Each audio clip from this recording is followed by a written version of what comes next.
இன்னைக்கு டாட் வந்து எப்படி இன்விசிபிளா ஸ்டிச் பண்றதுன்னு இந்த வீடியோல பார்க்கலாம். இது வந்து வெளிய பார்க்கவும் நீட்டா இருக்கும். நம்ம உள் பக்கம் திருப்பி பார்க்குறப்பயும் நம்ம டாட் பிடிச்சதே தெரியாது.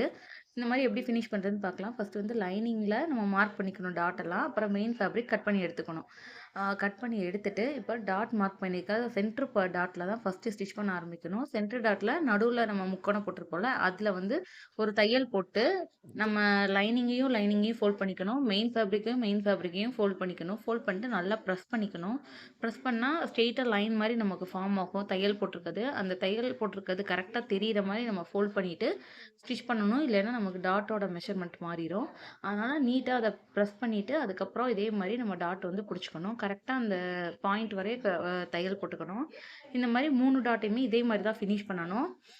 ஃபினிஷ் பண்ணிவிட்டு இப்போ நம்ம ஓப்பன் பண்ணி பார்த்தோம்னா நமக்கு டாட்டும் கரெக்டாக அந்த பாயிண்ட்டாக இருக்கும். உள்ளேயும் நமக்கு வந்து ஃபினிஷிங் நீட்டாக இருக்கும்.